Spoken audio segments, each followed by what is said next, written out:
ॐ भूर्भुवः स्वः तत्सवितुर्वरेण्यं भर्गो देवस्य धीमहि धियो यो नः प्रचोदयात्।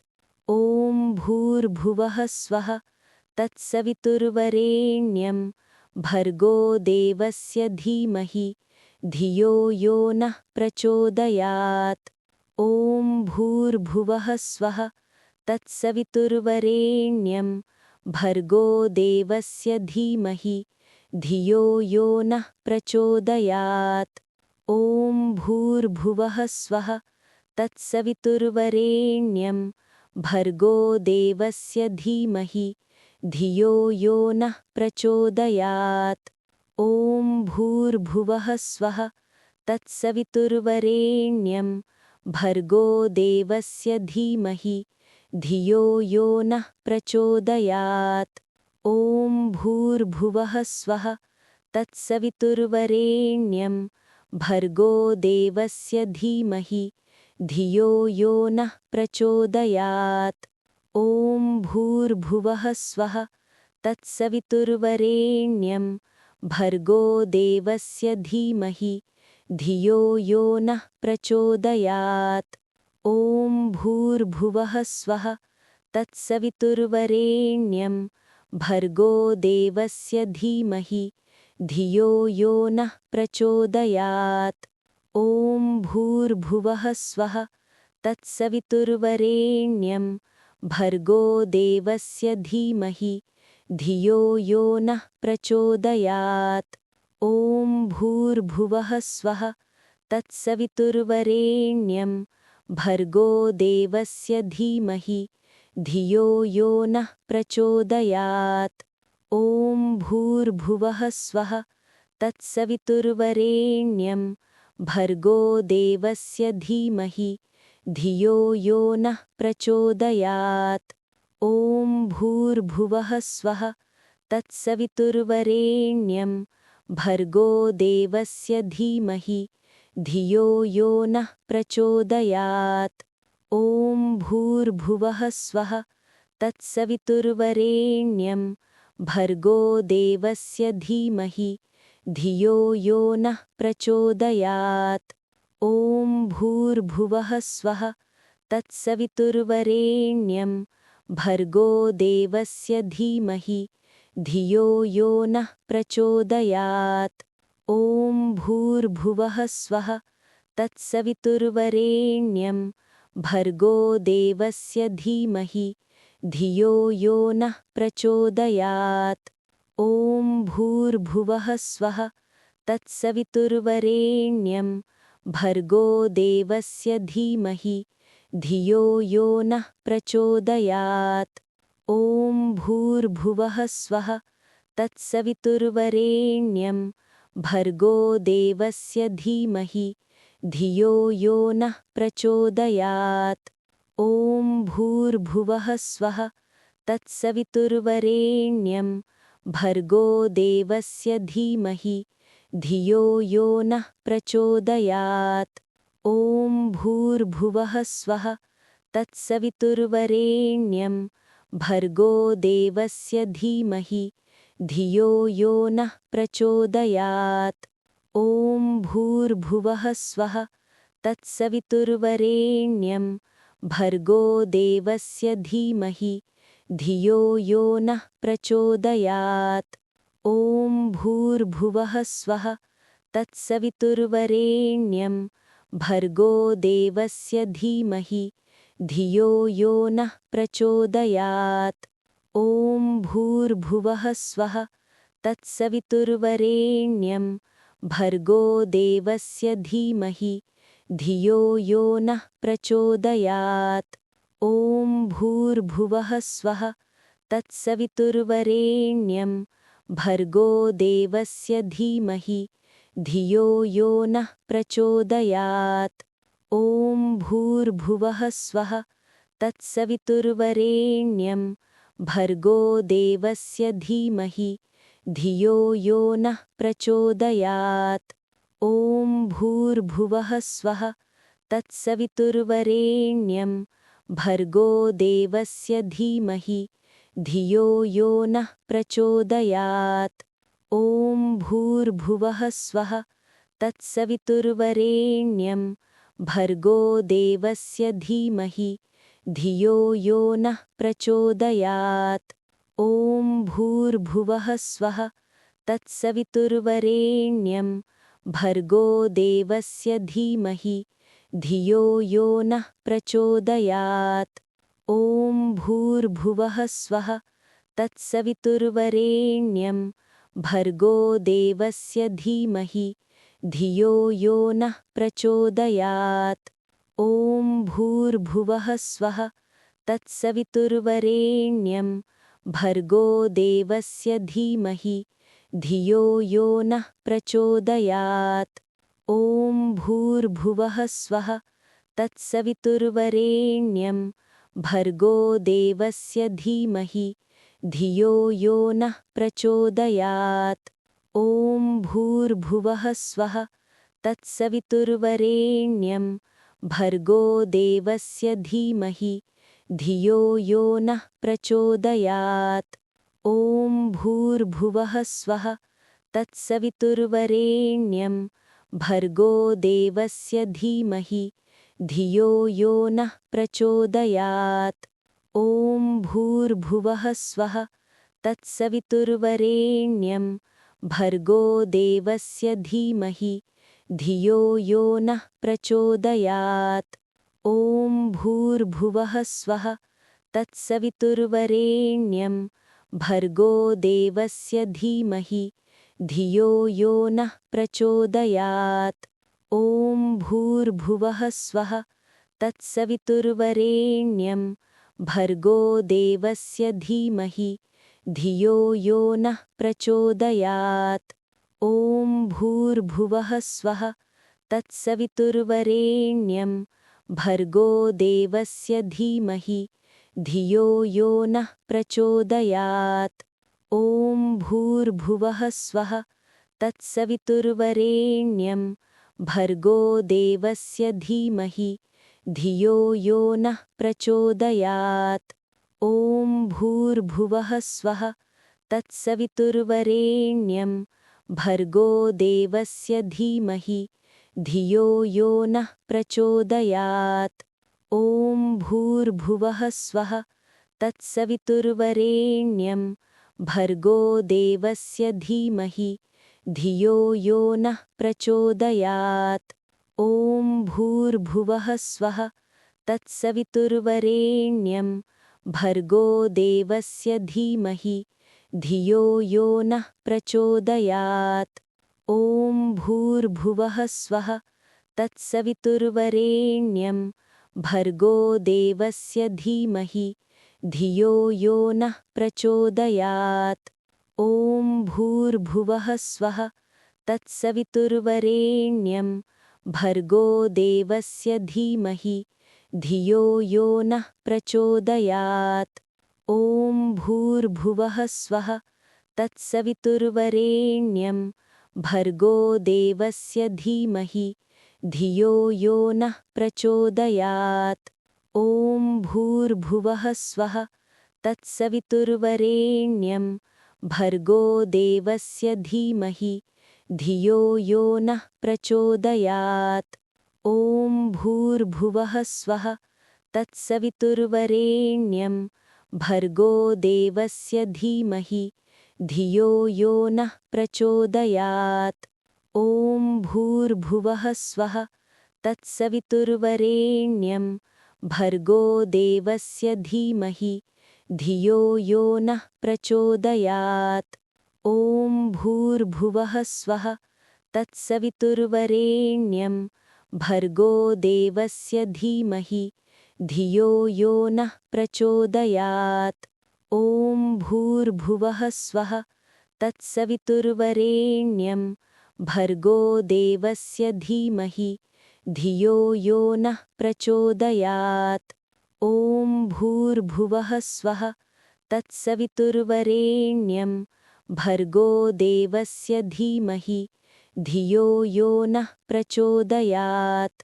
ॐ भूर्भुवः स्वः तत्सवितुर्वरेण्यं भर्गो देवस्य धीमहि धियो यो नः प्रचोदयात्।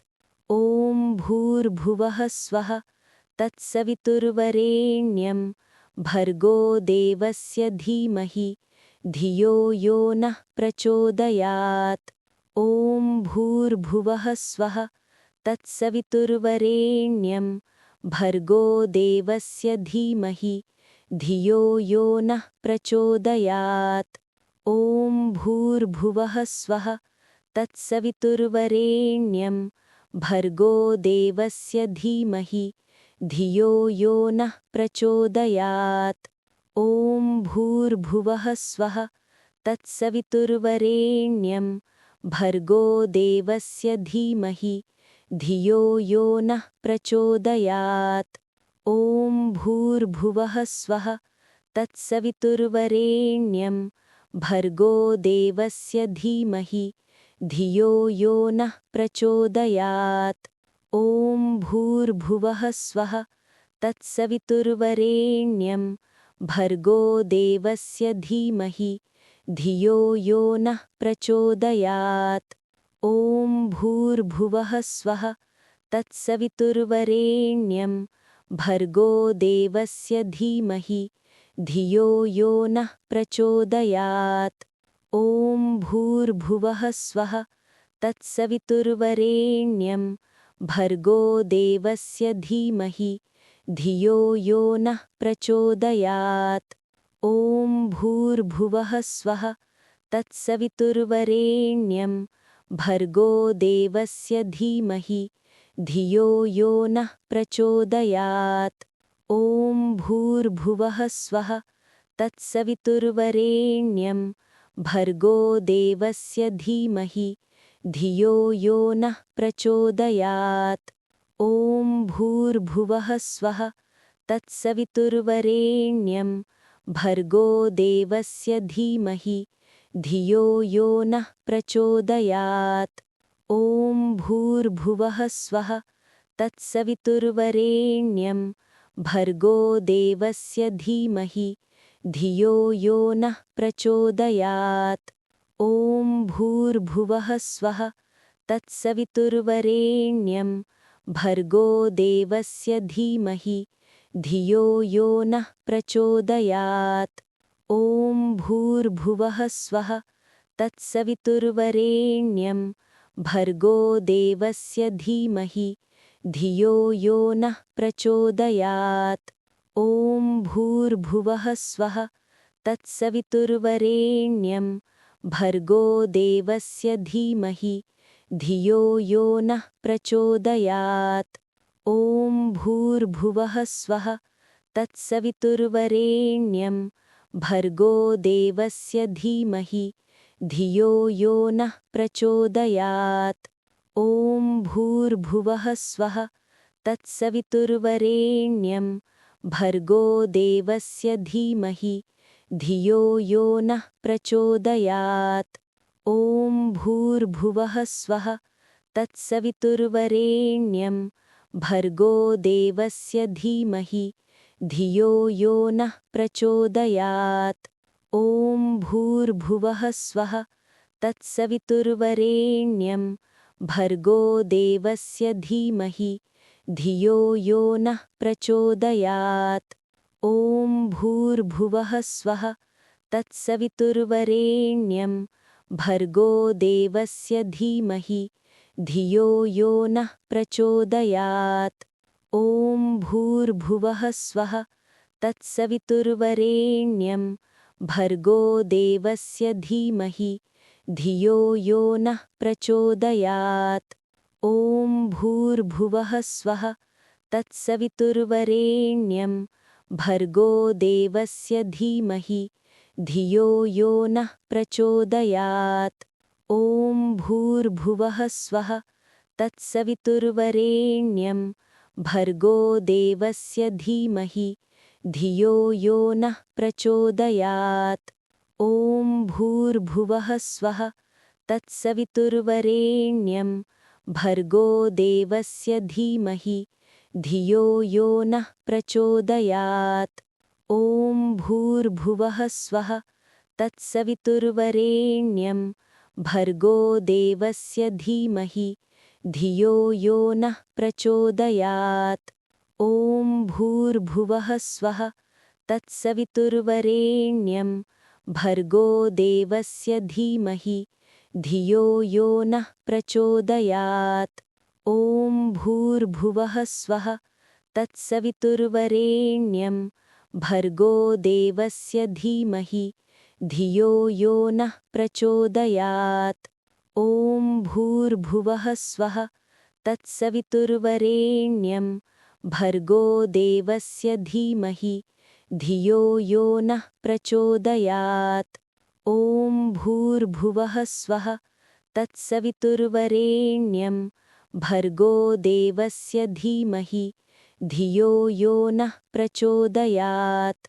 ॐ भूर्भुवः स्वः तत्सवितुर्वरेण्यं भर्गो देवस्य धीमहि धियो यो नः प्रचोदयात्। ॐ भूर्भुवः स्वः तत्सवितुर्वरेण्यं भर्गो देवस्य धीमहि धियो यो नः प्रचोदयात्। ॐ भूर्भुवः स्वः तत्सवितुर्वरेण्यं भर्गो देवस्य धीमहि धियो यो नः प्रचोदयात्। ॐ भूर्भुवः स्वः तत्सवितुर्वरेण्यं भर्गो देवस्य धीमहि धियो यो नः प्रचोदयात्। ॐ भूर्भुवः स्वः तत्सवितुर्वरेण्यं भर्गो देवस्य धीमहि धियो यो नः प्रचोदयात्। ॐ भूर्भुवः स्वः तत्सवितुर्वरेण्यं भर्गो देवस्य धीमहि धियो यो नः प्रचोदयात्। ॐ भूर्भुवः स्वः तत्सवितुर्वरेण्यं भर्गो देवस्य धीमहि धियो यो नः प्रचोदयात्।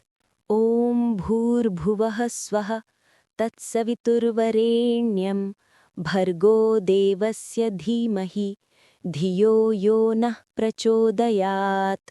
ॐ भूर्भुवः स्वः तत्सवितुर्वरेण्यं भर्गो देवस्य धीमहि धियो यो नः प्रचोदयात्। ॐ भूर्भुवः स्वः तत्सवितुर्वरेण्यं भर्गो देवस्य धीमहि धियो यो नः प्रचोदयात्। ॐ भूर्भुवः स्वः तत्सवितुर्वरेण्यं भर्गो देवस्य धीमहि धियो यो नः प्रचोदयात्। ॐ भूर्भुवः स्वः तत्सवितुर्वरेण्यं भर्गो देवस्य धीमहि धियो यो नः प्रचोदयात्। ॐ भूर्भुवः स्वः तत्सवितुर्वरेण्यं भर्गो देवस्य धीमहि धियो यो नः प्रचोदयात्। ॐ भूर्भुवः स्वः तत्सवितुर्वरेण्यं भर्गो देवस्य धीमहि धियो यो नः प्रचोदयात्। ॐ भूर्भुवः स्वः तत्सवितुर्वरेण्यं भर्गो देवस्य धीमहि धियो यो नः प्रचोदयात्। ॐ भूर्भुवः स्वः तत्सवितुर्वरेण्यं भर्गो देवस्य धीमहि धियो यो नः प्रचोदयात्। ॐ भूर्भुवः स्वः तत्सवितुर्वरेण्यं भर्गो देवस्य धीमहि धियो यो नः प्रचोदयात्। ॐ भूर्भुवः स्वः तत्सवितुर्वरेण्यं भर्गो देवस्य धीमहि धियो यो नः प्रचोदयात्। ॐ भूर्भुवः स्वः तत्सवितुर्वरेण्यं भर्गो देवस्य धीमहि धियो यो नः प्रचोदयात्। ॐ भूर्भुवः स्वः तत्सवितुर्वरेण्यं भर्गो देवस्य धीमहि धियो यो नः प्रचोदयात्। ॐ भूर्भुवः स्वः तत्सवितुर्वरेण्यं भर्गो देवस्य धीमहि धियो यो नः प्रचोदयात् ॐ भूर्भुवः स्वः तत्सवितुर्वरेण्यं भर्गो देवस्य धीमहि धियो यो नः प्रचोदयात् ॐ भूर्भुवः स्वः तत्सवितुर्वरेण्यं भर्गो देवस्य धीमहि धियो यो नः प्रचोदयात् ॐ भूर्भुवः स्वः तत्सवितुर्वरेण्यं भर्गो देवस्य धीमहि धियो यो नः प्रचोदयात् ॐ भूर्भुवः स्वः तत्सवितुर्वरेण्यं भर्गो देवस्य धीमहि धियो यो नः प्रचोदयात् ॐ भूर्भुवः स्वः तत्सवितुर्वरेण्यं भर्गो देवस्य धीमहि धियो यो नः प्रचोदयात् ॐ भूर्भुवः स्वः तत्सवितुर्वरेण्यं भर्गो देवस्य धीमहि धियो यो नः प्रचोदयात् ॐ भूर्भुवः स्वः तत्सवितुर्वरेण्यं भर्गो देवस्य धीमहि धियो यो नः प्रचोदयात् ॐ भूर्भुवः स्वः तत्सवितुर्वरेण्यं भर्गो देवस्य धीमहि धियो यो नः प्रचोदयात्। यदि ये मंत्र आपके मन को थोड़ा भी शांत कर पाया हो तो इसे केवल एक दिन नहीं, नियमित रूप से सुनिए। याद रखिए, मंत्र कोई चमत्कार नहीं करता, मंत्र आपको सही दिशा में कर्म करने की शक्ति देता है। श्रद्धा रखें, धैर्य रखें और इस साधना को पूरा होने दें। यदि ये साधना आपको अच्छी लगी हो तो कमेंट में ओम अवश्य लिखें।